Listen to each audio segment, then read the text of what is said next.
This week, everybody's going to be eating turkey for Thanksgiving and going out looking for some Black Friday deals. So let's not do another Black Friday deals video, but let's look at some tech news that you may miss in the midst of all this holiday action.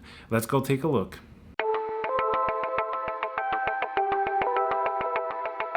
Hey guys, Tiago here with Classical Technology. Thank you for joining me for another video. This week, we're going to be looking at some really cool tech news you may have missed. The first bit of tech news involves water cooling.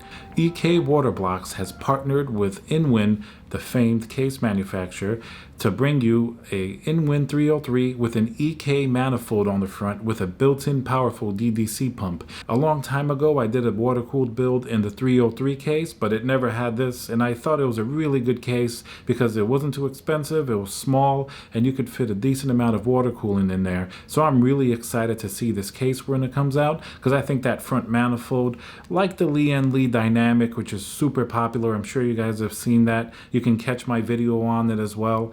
It's going to be super popular.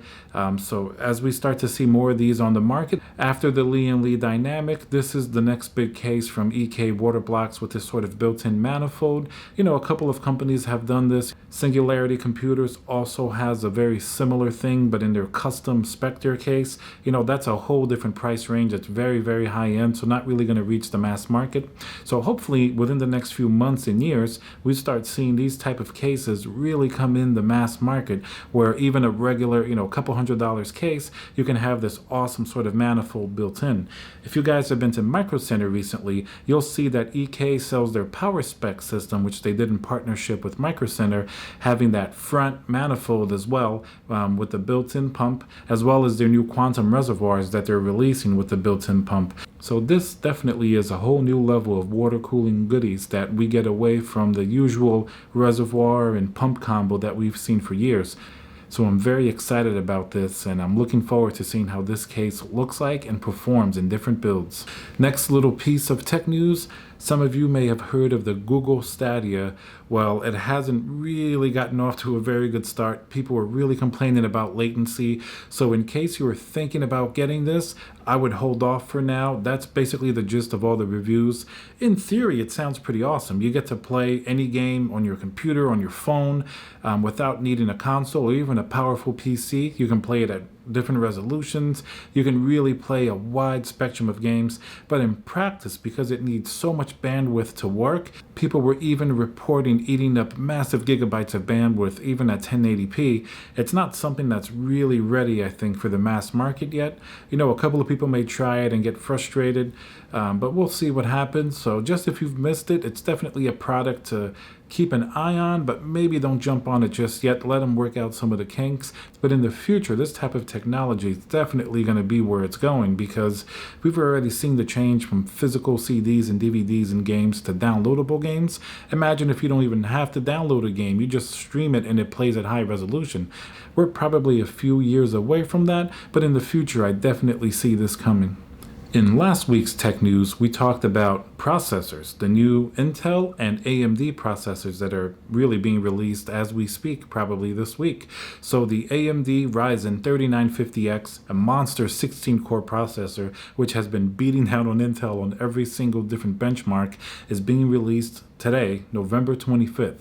So that's really exciting to keep an eye on, not only for those that are in the market to buy it, but even those down the line, because that technology, as the months and years progress, it's going to get down to the lower, more budget units. You know, we have 6 and 8 core processors for a good price now, where years ago they used to be very expensive. So maybe in the future, these 12 and 16 core processors are going to be nicely priced. Intel is also supposed to imminently be releasing their 10980XE 18 core processor, which is similar to their 9980XE, except maybe a little bit faster. And of course, the big news here is that the price got cut in half. The 9980XE used to be $2,000, while this one is going to be around $1,000. So that's a huge price drop. Along with the other CPUs and the X299 lineup, these have definitely dropped in price significantly. So this is something that's going to help consumers with this price competition between AMD and Intel. So it's positive news for all of us. But definitely that Ryzen 3950X, that's really exciting. In sort of related tech news, Tesla just announced their new pickup truck called the Cybertruck. Have you guys seen this? I'm curious what you think in the comments, if this is something that you would ever get. It's not that expensive. It starts, I think, $39,000, and then you could have a 1, 2, and 3 engine variation, but the truck looks absolutely insane. Some people will say that the design isn't very good at all. It looks like a low polygon type of like video game truck. It's pretty cool if you're into tech, because it just looks basically like a video game truck. I'm not sure how it's going to be received by the public, but it's definitely really edgy, and I can really appreciate them kind of taking a chance on this and just putting it out there and seeing what happens. So let me know what you guys think. I'm curious if you saw this and what you think about this type of design. You could leave a comment below. In RGB news, as we know, you can never have enough RGB. Corsair recently released their RGB strips that you can put on the back of your monitor, you can put on your wall. These go outside of your computer, and they're similar to Philips Hue and different things of that nature that have been around for a long time. Recently, I did see these at Micro Center. It's a little expensive, but they do look pretty cool. I want to hear what you guys think about these. Is this something you would do for your room to make it really pop? Do you have Philips Hue or a different competitor already? I'm interested in what everybody else is doing. Now, if you have full of Corsair products and you can really sync the lights with your computer and your keyboard and the rest of your room, that is pretty cool, and that may justify the price tag. So we'll see what happens. All right, guys, thank you very much for watching this week's tech news. So remember, Tuesday and Friday, we have new videos, a new video tomorrow and a new video on Friday. If you liked my content, please leave a comment, like, remember to subscribe, and I'll see you on the next video.